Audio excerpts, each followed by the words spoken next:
Wait. Is this your Kabuki entrance? What? This is a sumo entrance. No, That's not a Kabuki entrance. Well, fun fact. Here's a Super Sentai Power Ranger fact for you. The way a monster dies in Power Rangers, I forget. I think it's to the right, because that's how bad guys would die in Kabuki theater.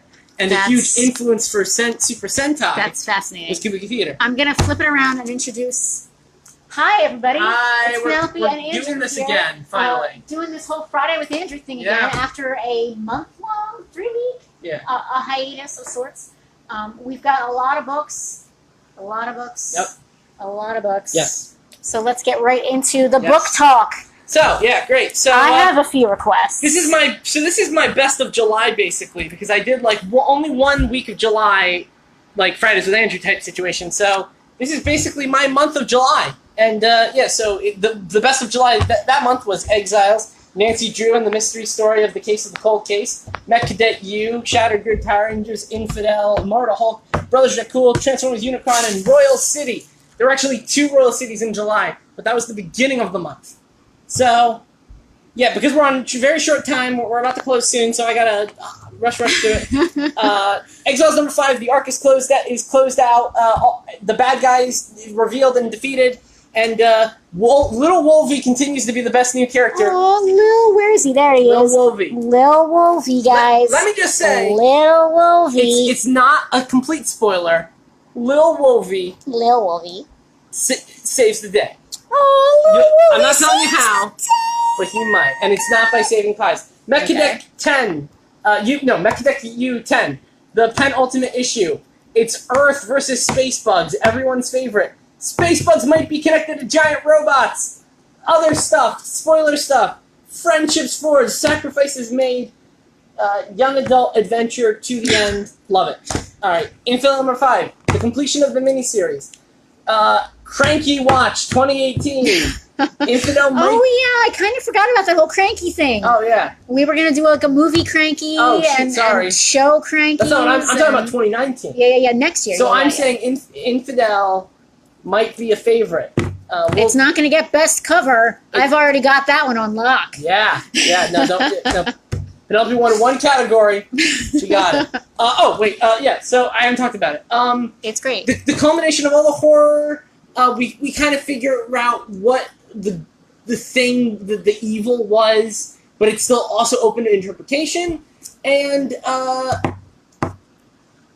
very horror-style ending. For good and bad. I don't want to give too much away. Yes, no spoilers. A very, Nightmare on Elm Street sequel type ending. I don't want to give too much away. I got you. I have to talk about this really quick. Oh, God! Shattered Grid again! I love it! It's so good! But there was this amazing... I don't usually like showing spoilers. Look at this amazing artwork. The Power Ranger fans have been freaking out over this. Because, so that is... basically a meteor shower of teleporting Power Rangers. Okay. And then they're all there. Okay. It's beautiful. That's cool. It's so beautiful and epic. And majestic. Epic. It's majestic. It brought a lot of Power Ranger fans to tears. In general, this isn't a very action-oriented issue. It's a very talky issue, which means a lot of character moments, and we all know that's my favorite anyway.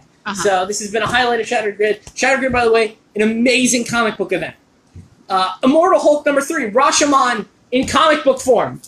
For those not unaware, Rashomon is a very famous Japanese movie all about perspective and how one event that transpires might be different to different people, or people might have different agendas and blah, blah, blah, blah, blah. Basically, it's about the Immortal Hulk at a crime scene and the different witnesses of that crime scene interpreting it in different ways. So there's a very, very old woman who thinks the whole thing's very romantic. And there's a police officer who imagines it as a Silver Age comic book. And there's, and then I think there's a priest character, and it's implied, is the actual how the event went down. But yeah, multiple artists for this issue. It's not the regular team. Regular writer of Al Ewing. I'll just show a little bit, I guess. Because I am talking. It's very different. Yeah, see, so that this is we got the romantic. Whoa. That's the old lady's account, but then this was the police officer's account. They even have sort of that old sepia tone look. Oh yeah, no, and then the bartender had Sort of like a, yeah. So yeah, everyone views things differently, and it makes for good storytelling. By the way, I'm not doing ratings because I forgot what all these ratings were. A+, 10 out of 10. They're all A's. They're all A's. Oh, great. Royal City, number 13. Holy crap. I want this as a TV show. This is so good. We now kind of know, spoilers, we now kind of know how Richie died all those years ago. It's 13 issues Did we know that Richie died? We know Richie died. We know Richie died in issue 1. Okay. But we didn't know how. We kind of know how, but it's also kind of open up to interpretation. A lot of character moments, a lot of revelations. The Pike family's all kinds of messed up, man. I don't know. That guy looks pretty messed up. Well, yeah, yeah. That glorious summer. I don't know. Really, really great. I love Royal City. I love Jeff Lemire, and people should buy it. All right, great. So, now, the mostly new thing and the totally new thing. I'll go with the mostly new thing. Because Brothers Dracul, I think, was on one Friday It was. Talk to me about Dracula. Yeah, so great. So again, for those people who don't know, Vlad Dracula was a real guy. He had a real brother. And this is basically taking his actual biography, his life, and putting vampires in it. So, for people who don't know, the Dracula brothers were originally political hostages. Their father was on the wrong end of a coup, and as a result of that, had to swear fealty to the guy he tried to kill, and as a result of that, he never got to see his kids grow up. So very Game of Thrones. Except real life. Except this all happened. Yes. What didn't happen was the part where they had to... Dracula and his brother became the personal bodyguards of the Sultan's son, because the Sultans are, in this universe, vampire hunters. Okay. So, and apparently children are always the military entourage of the princes, because there's a whole thing about how to combat the... Who's the guy with the beard right here? That is Radu and Vlad's trainer. I forget what his name is. It is... So, Esel. E-S-E-L. I don't know. I don't know your Romanian names. Again, I don't know how much to give. Kind of a turning point in terms of the narrative here. Again, I don't want to give too much away. No spoilers, no spoilers. Vlad is definitely going through a time right now. Is he a vampire? Not yet. Okay. I don't know if he ever turns into one, but as of right now, he's not. He kind of does. I don't know. He's got a real. He's so dark and mysterious, and he's so like rebel without a cause. Did you see what I was doing? Yes, yeah. yes. Yeah. So some of that Kabuki theater. Yeah. Again, I don't want to give too many plot points away, though. So, in broad terms, Vlad gets more and more unfortunate news, and you're starting to see him become the Impaler. Okay. I don't know. I feel like a life choice is about to be presented to him, and I don't know how he's going to react to that. All right. Radu his brother is still a cinnamon roll, though. He's just a little. Anybody named Radu is a cinnamon roll. Yeah. You know, Radu, he just wants to have a good time, man. You know, he just wants to send letters to his father. He misses his father. He just wants to go on dates in the park. Getting weird feelings about a guy. I don't know. Wait, what? Radu, what? Okay, so, all right, the guy... So what you're saying is I need to be reading this book. No, because you want to enjoy it, because there's not enough of what you look for in these types of things. Yeah. I take that back. A guy is showing interest in Radu. Okay. I don't know how that's going to turn out. Well, let me know if it becomes a book I need to read. If it becomes a something watch 2018. Yes. Yeah, great. So really, really good. Transformers Unicron. All right, so this is 100% new. These have never been on the show yet before. Transformers Unicron. 100% fresh. The culmination of the IDW Hasbro verse. Yeah, kind of bittersweet. I gotta be honest with you. This comic is an awful event comic. No, 100%. Okay. In terms of what an event comic has to do, which is bring people in, people who don't need anything beforehand, and give them a big blockbuster event that makes them maybe want to read other titles. Yes.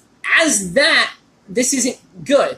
Okay. Because I think this isn't a real event comic. I think it's a love letter to to a continuity disguised as a event comic. Okay, and so in that way, it might be a little less to get new people into it. No, they don't care at all. And they're throwing they're throwing everything. There's so many things about this. There are certain things about continuity that I either forgot or are from a book I didn't read, and so I actually didn't know. And I know there's other stuff that I do know what's happening, and it's going to confuse the heck out of people because of the way they... But again, I don't think... Because of what this is, I don't know if it necessarily is supposed to be an event book. It's been pitched as one, but it really kind of isn't. Like I said, it's a love letter to an old... It's a swan song love letter to what is soon going to be a defunct continuity. And in that sense, it is a glowing, glowing success. And there's a lot of payoff and a lot... There's Bludgeon's back, everyone. Ooh. And there's actually a funny joke where they're like, I thought he was dead. And so, it's like, well, everyone is dead and comes back. I can... Yeah, so, as an event book, kind of not what I think people expect, but awesome nevertheless. It's very special. I'll say I wonder if it's going to shape up later. So now I am very interested to hear about Nancy Drew. The best for last, Nancy Drew, and the case of the cold case. Having been a nerdy young girl, I read a lot of Nancy Drew books, so I'm excited to see if this is decent. Yeah. All right. So I got a question for you, actually. Because that's Nancy. I don't know if they've given her a darker Aubrey. She never looked like that when I was a kid. Okay. I didn't like the first issue wasn't bad. I think it confused me because Alright, so, some backstory. I never thought I would be the guy who would buy a Nancy Drew comic. Oh, yes, you did. No, sincerely not. It's written by the best writer of 2017, and it's drawn by my best artist of 2017. So you had to I was kind of obligated to get it. Obligated, even. Oh, Snagglepuss. Yeah. When is he coming back? I don't know if he is, actually. Oh, no! I think Russell wants to do a Huckleberry Hound miniseries next. Oh, that makes me sad. Yeah. I'm gonna miss our Snagglepuss. Honestly, I think there could have been more done with the Snagglepuss character, but that's just me. Okay. All right. Back to Nancy Drew. So Nancy Drew. And so the first issue kind of confused me. Now, are they standalone stories? Like each This is one narrative. This is a miniseries. Okay. This is one narrative. So it's not a single mystery. It's not Nancy Drew ongoing. It's Nancy Drew in the case of the cold case. Okay. So it's this one specific... So the first issue started off with her at college and her getting a very sort of serial killer note, like, done in different... Oh, by the way, this is part of this is a part of an established continuity. Dynamite Entertainment has been doing Nancy Drew Hardy Boys comics. Okay. And so this is like the latest installment. This is the first time Kelly Thompson has done Nancy Drew. Okay. But it is part of other stories. All right. So it's not out of nowhere. Yeah. So I don't know if my issue is I haven't been reading those or I don't know anything about Nancy Drew. But I found the first issue very confusing and stuff was being introduced to me, but I didn't care. So here's Nancy Drew in a nutshell. She's like a late teens girl who solves mysteries. Right, no, all that I got, but I didn't get any of the pathos. She's like Scooby-Doo, but a human girl. Right, and Veronica Mars. So, I get that aspect to it. I don't know, it didn't draw me in the way other Kelly Thompson first issues have in the past. Okay. Let me put it that way. So, this issue, though... And yet, it's on Fridays at the Hedgerow. This issue 2. Chapter 2. Chapter 2. Issue 1 didn't grab. This is much more what I was expecting. This had me caring a lot for the characters. This had me really engaged and even surprised by some of the stuff. So Nancy's in college. She gets a letter, a serial killer letter, making her go back to her and the Hardy Boys' hometown, and where she has to solve the one case from her hometown that she's never solved. The cold case. The cold case. And the reason she has never solved it was it happened the same night of her mother's death. Oh. So... Dun, dun, dun. When that happens... Are the two related? I don't know. know. You know what? They might be. Let's keep reading and find out. It might, yeah. So... I don't want to give too much away. No spoilers. Because we kind of get a lot of answers to issue 1. The questions issue 1 was posing. And I hate to be cliche, but it just made more questions. With a different kind of questions. How are you liking the art? It's your favorite artist, so you must like it. Orange. She's so good. I've never seen her do... I don't think she's ever had this colorist before. It was... Wait, hold on, what was it? It was Triona Farrell. So this is a much different look than I'm usually used to Saint Onja's artwork with a much brighter palette. These are a lot more subdued, desaturated colors. So, well, they're a little saturated. I don't know. They're darker. They're darker. Yes, more muted. Darker palette. Works for Nancy Drew though, because mysterious, Nancy Drew, dark stuff. Spooky. It's sleuthy colors. I don't know, whatever color the sleuth would be. So yeah, I was much more engaged with it. Like I said, there are more Thompson-isms and that I'm looking for as a fan of Kelly Thompson, which is why I decided to buy this. But never mind. Out of 10? What's your number out of 10? Oh, great, yeah. No, this is an A. An A out of 10. A out of 10, 9. Because I did it in letters. Okay. I didn't do it in numbers. It's fine. Yeah, and I didn't do any of these. But I really like this issue. Like I said, this issue made me relate to the characters more than issue 1 did. Okay, I'll take it. And again, she has this ombre hairdo. Yeah, she really. No beach blonde Nancy for you. No. Yeah, I mean, I don't know what the Nancy hardcores will think of that. I don't know. She's updated. Nancy Drew was always 1950s teenager. Oh, this is the millennial Nancy Drew for sure. This is the 21st century, the aughts Nancy Drew. The snake person. The 20-aughts Nancy Drew. The snake person. The snake person. So yeah, that's a month's worth of comics. I don't know how you managed to get it down to 30 minutes, Andrew, but somehow you did it. I did it. A miracle. Well, it's a miracle. I could have gone into detail about every single one of these, but I didn't. Yeah. For the sake of time. All right. So. Oh, wait. Oh, gosh. I have to do a recommendation, don't I? You can if you'd like. I forgot. Wait, hold on. Let me look at the previews. Oh, gosh. All right. We're going mobile, folks. We're going mobile. What's coming out? Those toys. Oh, gosh. We can look at those, too. So unprofessional. Oh, well, you know what? No, wait. Oh, frick, I forgot DC. You're on the spot. Oh, I know what I remember. Rainbow Bright. Rainbow Bright. She's getting a comic. Rainbow Bright is getting her own comic. Yeah, no, and it was, it's by the I think she's the co-creator of Goldie Vance. Oh. So it's... You love Goldie Vance! I adore Goldie Vance. You're all about Goldie Vance. Look, all right, hold on. I don't mean to start a war over here, because we can all have our favorite young adult female detective sleuth. I like Goldie Vance more than Nancy Drew. So... Shock! Don't want to start the flame wars. All right, guys. You heard it here first. Yeah, Goldie Vance. Andrew has recommended that we all read... What did he just say? Rainbow Bright. Rainbow Bright. He's looking for it in previews. There's a lot of, It's okay. You don't have to find it. If you do want it is in the previews, though. I just found out it is in the previews. Oh, God. I got it! There it is. Hold on. Look how great she looks. Wait. Oh, no. Yeah. Hold on.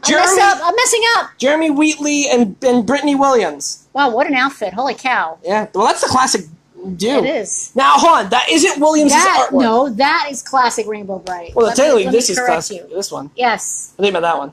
Both of them. And then you got this chick. Well, isn't that the same outfit, though? It is. She just looks like a tween. She does look like a tween. Or a 20-something. Yeah, that was, I can never say her name. Paulina Ganushow? Okay. Ganushow? Yep, sounds good. I love her artwork. All right, Andrew. I just can never say names. We're wrapping it up. Yep. You heard it here first, Rainbow Bright, guys. Rainbow Bright. We can order it for you, Andrew. Hit him up. Talk to us about our subscription service. Yes, do that. And we will see you next week on Fridays with Andrew. Bye.